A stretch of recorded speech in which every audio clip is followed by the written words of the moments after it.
এই মামা বলছেন এখন মেলা কমিটির পক্ষ থেকে আব্দুল মান্নান সাহেব মেলা কমিটির গতিশীল ফুল দিয়ে বরণ করে নিচ্ছেন আজকের প্রধান অতিথি জনাব আলহাজ আমানুল্লাহ আমান ভাইকে। আমাদের পক্ষ থেকে গতিশীল মান্নান ভাই আমানুল্লাহ আমান ভাইকে এবং ব্যারিস্টার ইরফান ইবনে আমান অমি সাহেবকে বরণ করে নিলেন। ঢাকা জেলা বিএনপির সাংগঠনিক সম্পাদক জনতার এমপি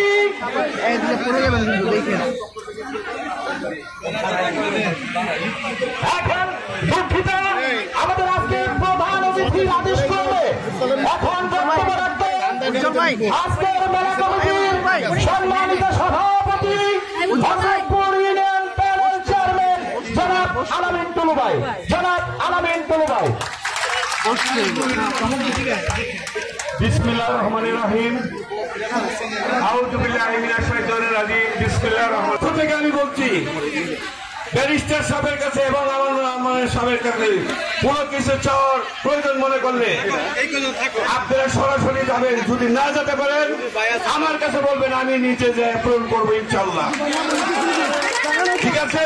সবাই আমাদের জন্য দোয়া করবেন, ব্যারিস্টার অমির জন্য দোয়া করবেন, বেগম খালেদা জিয়ার জন্য দোয়া করবেন, তারেক রহমানের জন্য দোয়া করবেন এবং কি আমরাও আপনাদের জন্য দোয়া করি, আপনারা শান্তিতে বাস করুন, এই আশা ব্যক্ত রেখে আমার বক্তব্য শেষ। আসসালামু আলাইকুম। আলহাজ আমানুল্লাহ আমান ভাই আমাদের এর আগে কি ঘোষণা দিয়েছিল এবং সেটা করেছে, কেরানীগঞ্জকে আধুনিক উপশহর হিসাবে রূপান্তরিত করেছিল, কিন্তু আমাদের ভাই বলেছে কেরানীগঞ্জকে মডেল শহর করবে, সেই আশায় রইলাম আমরা। এখন আপনাদের সম্মুখে বক্তব্য রাখবেন ঢাকা জেলা বিএনপির সম্মানিত সাংগঠনিক সম্পাদক আপনাদের জনতার এমপি কেরানীগঞ্জের গর্ব, কেরানীগঞ্জের নয়নমণি, আমাদের ভাই বিশিষ্ট আইনজীবী ব্যারিস্টার ইরফান ইবনে আমান অমি, ব্যারিস্টার ইরফান ইবনে আমান অমি ভাই।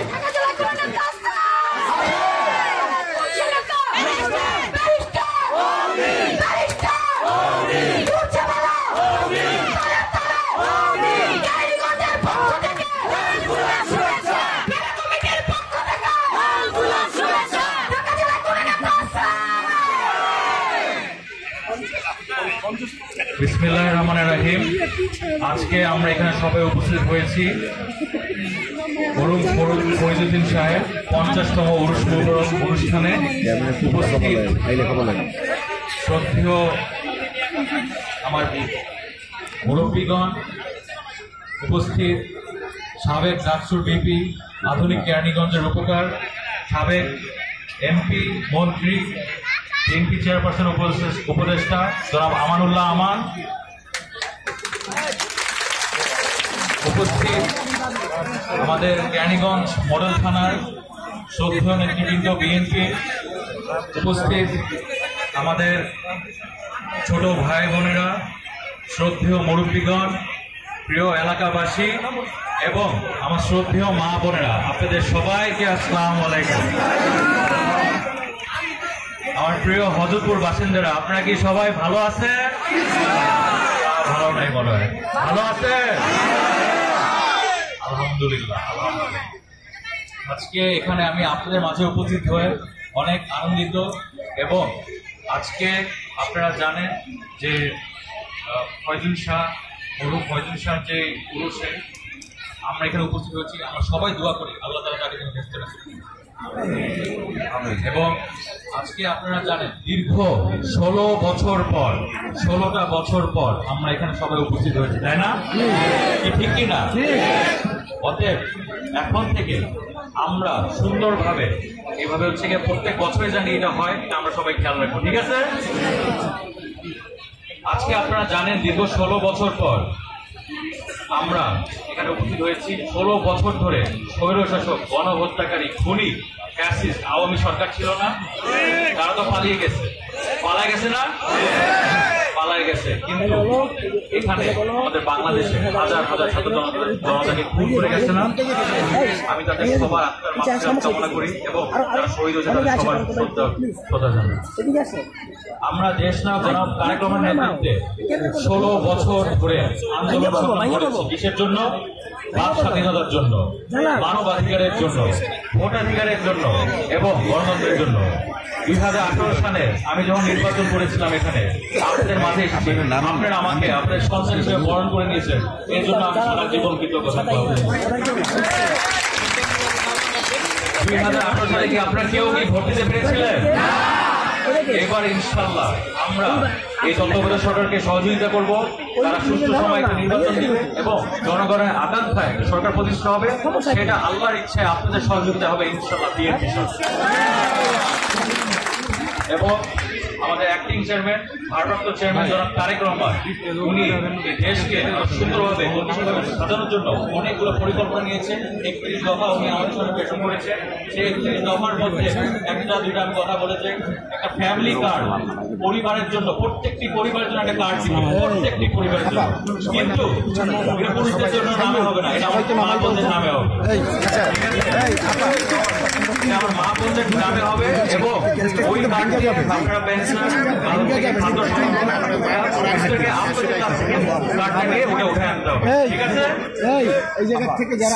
এবং আপনাদের সবার জন্য, প্রত্যেকটি পরিবারের জন্য স্বাস্থ্য সেবা, এটা হচ্ছে আমরা ইনশাআল্লাহ বিএনপি ক্ষমতা নিশ্চিত করব। তারপরে যে খাল খনন, এই পরিকল্পনা আমরা আবার চালু করব।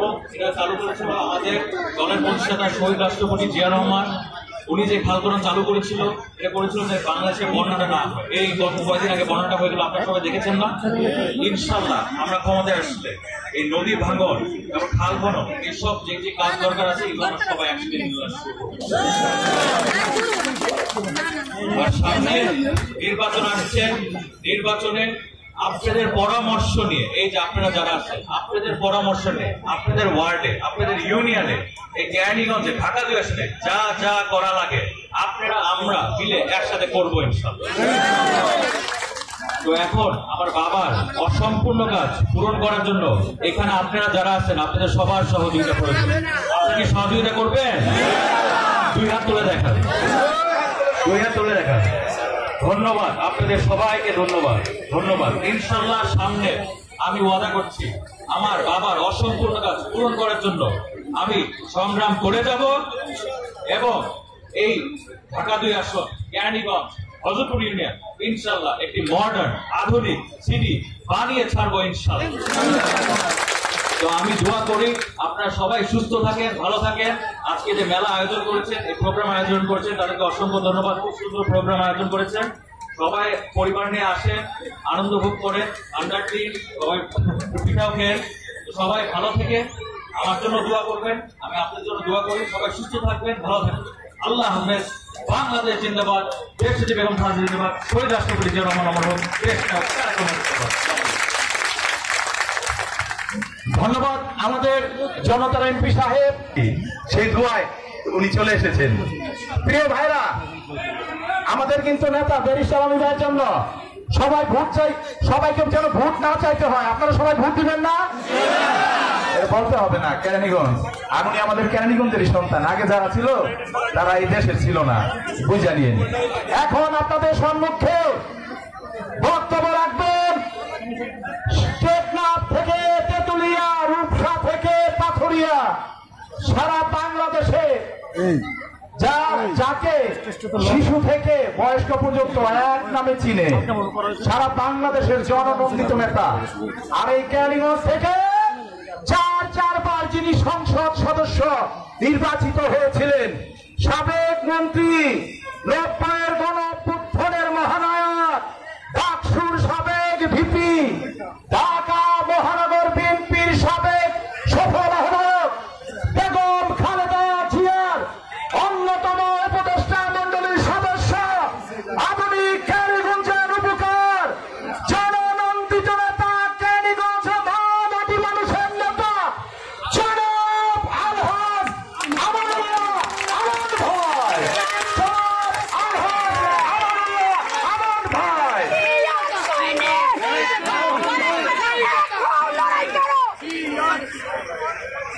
বিসমিল্লাহির রহমানির রহিম। আসসালামু আলাইকুম। আল্লাহ তাআলার অশেষ রহমতে, আল্লাহ তাআলার ইচ্ছায়, আল্লাহ তাআলার ইশারায় আজকে আপনাদের মাঝে আবার এনেছে। এই জন্য আল্লাহর কাছে শুকরিয়া আদায় করি। বলেন আলহামদুলিল্লাহ। আল্লাহ তাআলা না আনলে কিন্তু আসতে পারতাম না। কে আনছে? বলে দেখান, কে আনছে? আল্লাহ এনেছে। আল্লাহ আনার জন্যই এখানে আসতে পেরেছি। কারণ আজকে যিনি এখানে সাহিত্য আছেন, একজন কামেল ছিলেন, কি আল্লাহর ওলি ছিলেন। আজকে এখানে যারা এসেছেন প্রত্যেকেই ভক্তবৃন্দরা এসেছেন, তাই না? ভক্তবৃন্দরা এসেছেন, আজকে এখানে উপস্থিত হয়েছেন। অনেক দূর দূরান্ত থেকে এসেছেন আপনারা, আমি দেখতে পাচ্ছি চেহারা। অনেক দূর দূরান্ত থেকে আপনারা এসেছেন। আমার ভাইয়েরা, মা বোনেরা দূর দূরান্ত থেকে এসে আজকে এখানে ভক্তবৃন্দরা উপস্থিত হয়েছে। আমরা একে অপরের জন্য দোয়া করব, আল্লাহ যেন সকলকে ভালো রাখে, সুস্থ রাখে। আল্লাহ যেন সকলকে পরিবার নিয়ে সুস্থভাবে জীবনযাপন করার সুযোগ দেন। আল্লাহ তাআলা যেন এটা করেন। আপনাদের মনে আছে হযরতে কোনো বিদ্যুৎ ছিল না। আমরা বিদ্যুৎ এই আল্লাহর অলিকে কেন্দ্র করে, আর ওইদিকে বাডারাকান্দি আদু পাগলার বাজারকে কেন্দ্র করে আমরা প্রথম হযরতপুরে বিদ্যুৎ দিই। ওগুলি শেষ করে ওই দিক থেকে আরেকদিন পর থেকে আর ওই কুন্ডা থেকে হযরতপুর পর্যন্ত বিদ্যুৎ সংযোগ করি আমরা। আপনাদের মনে আছে এই যে রাস্তা দিয়ে আসলাম, এই রাস্তা দিয়ে তো গাড়ি আসতো না, আসতো? গাড়ি আসতো না। গাড়ি না আসার ব্যবস্থা আমরা করেছিলাম। এই এলাকায় বহুভাবে মানুষ জমি রাজ দিয়ে হাঁটতো, ওই হযরতপুর যেত। দুই সাইডে আখ খেত ছিল। কি খেত? আখ খেত চিনেন? দুই পাশে আখ খেত ছিল। আখ খেতের ভিতর দিয়ে ছাত্রছাত্রীরা আসতো কলাচি হাই স্কুলে, এবং মানুষজন ওই আখ খেতের আইলের ভিতর দিয়ে আসতো। শরীরের মধ্যে কি লাগতো?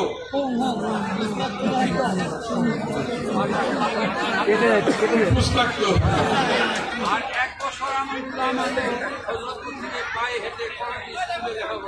হ্যাঁ, এই ধরনের রাস্তা ছিল, কোনো গাড়ি ঘোড়ার রাস্তা ছিল না। তো আমাকে যখন প্রথম আপনারা এমপি বানাইলেন 1991 সালে, আজকে থেকে কত বছর আগে? কত বছর আগে?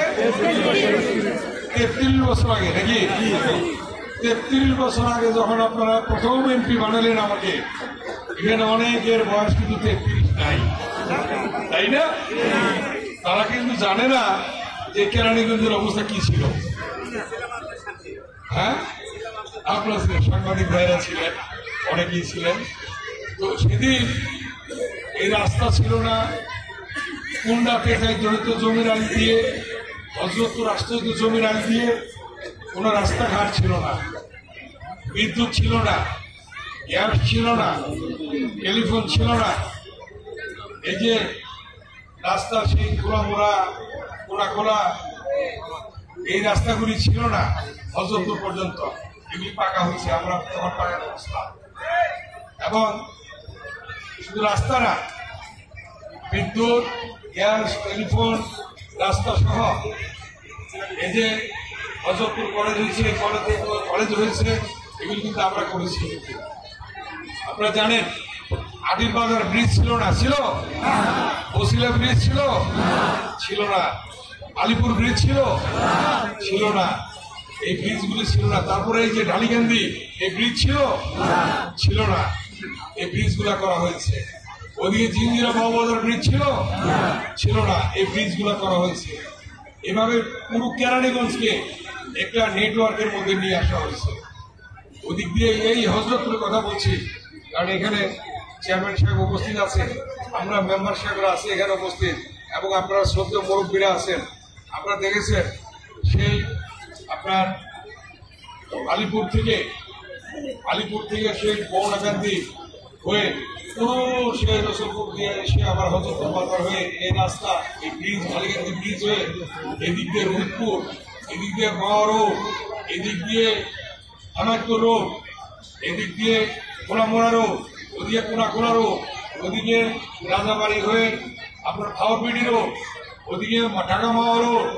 এই রাস্তাগুলি কিছুই ছিল না, কোনো গাড়ি চলতো না কখন, তাই না? একদম ওই রাস্তা হয়ে টেগুরিয়া হাই স্কুলের সামনে দিয়ে জাজিরা হয়ে হাসনাবাদ দিয়ে একবারে পুরো রাস্তা আমরা সেই জাজিরা, মোল্লারহাট, ভট্টাচর, স্ট্যান্ড বাজার, টেগুরিয়া হাই স্কুলের সামনে দিয়ে আমার মুখস্থ এগুলা বারবার গেছি। তো দিনে রাতে সকালে বিকেলে সমানে শুধু কাজ করছি, অন্য কিছু করি নাই। কারণ এই কাজের উপরে ছিলাম আমরা, সমস্ত কিছু ছিল আমাদের কাজের জন্য। কি করছে, প্রথমবার যখন এমপি হইলাম তখন ভোট পাইলাম 32,000 বেশি মুস্তফা মহসিন ভোট সাহেবের সাথে। দ্বিতীয়বার ভোট পাইলাম বিনা প্রতিদ্বন্দ্বিতায় এমপি হয়ে গেলাম। তৃতীয়বার ভোট পেলাম 72,000 বেশি। চতুর্থবার ভোট পেলাম 83,000 বেশি। বাড়ছে না কমছে? বাড়ছে। তার মানে জনগণ গ্রহণ করছে, আমাদের এই উন্নয়নকে জনগণ পছন্দ করছে, যার জন্য এইভাবে আমরা ভোট পেয়েছি, এইভাবে ভোট দিয়েছি। এই যে গত 3টে ইলেকশন গেল, 14, 8, 18, এই ইলেকশনে কি আপনারা ভোট দিতে পারছেন? কেউ ভোট দিতে পারেন নাই। কি করছে, নিজেরাই সিল মারছে, নিজেরাই ভোট দিচ্ছে, নিজেরাই সবকিছু করে নিচ্ছে। কিন্তু আজকে আপনারা দেখেন দীর্ঘ 16টি বছর তারেক রহমানের নেতৃত্বে আন্দোলন হয়েছে। সর্বশেষ ছাত্র জনতার রক্তের বিনিময়ে আমরা নতুন বাংলাদেশ পেয়েছি, ঠিক কিনা? কয়েক হাজার ছাত্র জনতা মৃত্যুবরণ করেছে। ইলিয়াস আলী গুম হয়েছে, চৌধুরী আলম গুম হয়েছে, ছাত্রনেতা সুমন গুম হয়েছে, অনেক মায়ের বুক খালি করেছে। কিন্তু আল্লাহ তাআলা কি করলো? সূরা আল ইমরানে আছে, সূরা আল ইমরানে কোরআন শরীফে আল্লাহ কি করে? আল্লাহ দিনকে রাত, রাতকে দিন, বাদশাকে ফকির, ফকিরকে বাদশাহ। রাজ্য দান করেন, রাজ্য কেড়ে নেন। সম্মান দান করেন, সম্মান কেড়ে নেন। পৃথিবী সৃষ্টি করেন, পৃথিবী ধ্বংস করেন। জীবিতকে মৃত করেন, মৃতকে কে করেন? হাত উঁচু করে দেখেন, কে করেন? কে করেন? জোরে বলেন। আল্লাহ, একমাত্র আল্লাহ করে। আল্লাহ না করলে কি অবস্থা হইতো? আল্লাহ না করলে কি আপনারা এখন ওই যে যেমন চিন্তা করছেন নিজের ভোটটা নিজে দিবেন, পারতেন চিন্তা করতে? বলছিল না অনেক গর্ব করে যে শেখ মুজিবের মেয়ে পালায় না, আওয়ামী লীগ পালায় না, কিন্তু দেখেন তারপরে তিনি আল্লাহ নিয়ে কি করছে? পালাইছে। এটা কি করেছে? আল্লাহ করেছে। আল্লাহ ছাড়া এটা হয় না, আল্লাহর ইশারা ছাড়া হয় না, আল্লাহর ইচ্ছা ছাড়া হয় না। অতএব যা কিছু হয় তার কিছু আল্লাহর ইশারা হয়। অতএব আপনারা এটা মনে রাখবেন। এই জন্যই আল্লাহ সুযোগ করে দিয়েছে সামনে অন্তর্বর্তীকালীন সরকার অধীনে নির্বাচন হবে।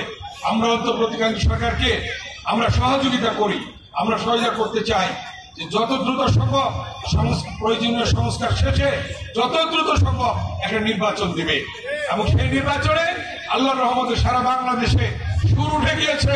বিএনপি আল্লাহর রহমতে ক্ষমতায় আপনারা